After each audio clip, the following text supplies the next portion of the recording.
नमस्कार दोस्तों, उत्तराखंड एलटी 2024 में एकेडमिक एप्टीट्यूड के अंतर्गत आज हम देखेंगे MCQs related to teaching step, जिसमें पहला क्वेश्चन है शिक्षण के चरण से क्या तात्पर्य है। इसका आंसर है शिक्षण क्रियाओं को क्रमबद्ध रूप से प्रस्तुत करना ही क्या है, शिक्षण के चरण कहलाते हैं। ठीक है, उसके बाद अगला क्वेश्चन है शिक्षण प्रक्रिया में कितने चरण सम्मिलित हैं। तो इसका आंसर है 3। का पूर्व क्रिया चरण, शिक्षण का अंतः क्रिया चरण और शिक्षण का उत्तर क्रिया चरण। ठीक, आगे अगला प्रश्न देखेंगे कि शिक्षक का पूर्व क्रिया चरण क्या है। तो इसका आंसर है सभी क्रियाएं जो शिक्षक कक्षा में प्रवेश करने से पूर्व करता है, वे सभी क्या हैं, शिक्षण का पूर्व क्रिया चरण के अंतर्गत आती हैं। उसके बाद अगला क्वेश्चन है कि शिक्षण के पूर्व क्रिया चरण के अंतर्गत किन बिंदुओं को सम्मिलित किया गया है। तो इसका आंसर है उद्देश्यों का निर्धारण, पाठ्यवस्तु निर्धारण, पाठ्यवस्तु के तत्वों की क्रमबद्ध व्यवस्था और शिक्षण युक्तियों का निर्धारण और शिक्षण युक्तियों का वितरण। ठीक है, उसके बाद आगे है पाठ्यवस्तु के अवयवों को किस प्रकार क्रमबद्ध किया जाना चाहिए। इसका आंसर है तर्कपूर्ण एवं मनोवैज्ञानिक दृष्टि से पाठ्यवस्तु के अवयवों को क्रमबद्ध किया जाना चाहिए। ठीक है, आगे अगला प्रश्न है शिक्षण युक्तियों के चयन के संबंध में किन प्रविधियों का प्रयोग करना चाहिए। तो इसका आंसर है बालक के मानसिक व आयु स्तर के अनुसार क्या है, शिक्षण युक्तियों का चयन करना चाहिए।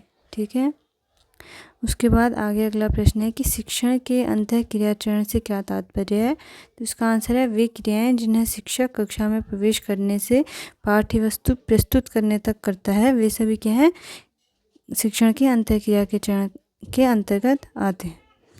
ठीक, अगला क्वेश्चन है कि अंतः क्रिया चरण में कौन सी क्रियाएं सम्मिलित हैं। तो इसका आंसर है कक्षा आकार की अनुभूति, छात्रों का निदान और क्रिया तथा प्रतिक्रिया। ठीक, कक्षा आकार की अनुभूति के अंतर्गत क्या आता है कि जब शिक्षक जो है, एक शिक्षक कक्षा में प्रवेश करता है तो उसकी कुछ ही क्षणों बाद वह क्या है, पूरी क्लास का क्या कर लेता है, पूरी कक्षा का आकलन कर लेता है कुछ ही क्षणों में कि कक्षा का वातावरण किस प्रकार का है, कक्षा में बैठा हुआ प्रत्येक छात्र किस प्रवृत्ति का है, कौन छात्र उसको शिक्षण संबंधी सहायता प्रदान करेगा और कौन छात्र उसको शिक्षण में क्या है, व्यवधान उत्पन्न करेगा। यह सब जो अनुभूति है वो कक्षा में प्रवेश करने के तुरंत बाद शिक्षक कर लेता है और ठीक उसी प्रकार छात्र भी क्या है, शिक्षक के व्यवहार की अनुभूति कर लेते हैं। ठीक है, उसके बाद अगला है छात्रों का निदान, यानी कि शिक्षक छात्रों के व्यवहार संबंधी या फिर उनकी शिक्षण संबंधी समस्याओं का पहले क्या करता है, पहचान करता है, उसका पता लगाता है, उसके बाद उनसे संबंधित उनकी समस्याओं का क्या है, समाधान करता है। उसके बाद क्रिया तथा प्रतिक्रिया, यानी शिक्षक की क्रिया के प्रति छात्र किस प्रकार की प्रतिक्रिया करते हैं या फिर छात्रों की प्रतिक्रिया के प्रति शिक्षक किस प्रकार की क्रिया करता है, यह सब इसके अंतर्गत आता है। ठीक है, उसके बाद आगे है शिक्षक मुख्य रूप से किन पक्षों में छात्रों के निदान का प्रयास करता है। तो इसका आंसर है पहला है क्या, छात्रों की क्षमताएं एवं योग्यताएं, यानी कि छात्र की किस प्रकार की क्षमताएं हैं और किस प्रकार की उसकी योग्यताएं हैं, उनकी क्या है, पहचान करता है शिक्षक। उसके बाद अगला है छात्रों की अभिवृत्तियां, समझ और अभिरुचियां, यानी छात्र की समझ किस प्रकार की है, उसकी रुचि किस प्रकार किस क्षेत्र में है, यह सब अनुभूतियां शिक्षक करता है। और छात्रों की शैक्षिक पृष्ठभूमि, यानी उस सब्जेक्ट की, उस टॉपिक के प्रति छात्रों की क्या है, किस प्रकार की पृष्ठभूमि अभी तक बनी हुई है, क्या क्या जानकारी उसको है, इस सब की क्या है, जानकारी शिक्षक लेता है। उसके बाद आगे अगला प्रश्न है कि शिक्षक तथा छात्रों के मध्य किस प्रकार की अंतःक्रिया होती है। तो इसका आंसर है शाब्दिक तथा अशाब्दिक अंतःक्रिया। ठीक है, उसके बाद आगे अगला प्रश्न है कि शिक्षण के उत्तर क्रिया चरण में क्या सम्मिलित है। तो इसका आंसर है मूल्यांकन पक्ष। ठीक है, उसके बाद आगे अगला प्रश्न है कि उत्तर क्रिया चरण में किन क्रियाओं को सम्मिलित किया गया है। तो इसमें पहली क्रिया है शिक्षण द्वारा व्यवहार परिवर्तन, किसी भी छात्र का क्या है, जब हम जो शिक्षण हमने किया है, जो शिक्षण शिक्षक द्वारा किया जा रहा है, उसके द्वारा छात्र के व्यवहार में किस प्रकार का परिवर्तन हो रहा है। ठीक, उसके बाद मूल्यांकन की उपयुक्त विधियों एवं प्रविधियों का चुनाव, कि जो मूल्यांकन शिक्षक करेगा उसके लिए उपयुक्त विधि और प्रविधि का क्या करना चाहिए, शिक्षक द्वारा चुनाव किया जाना चाहिए। उसके बाद अगला है शिक्षण विधियों एवं नीतियों में परिवर्तन।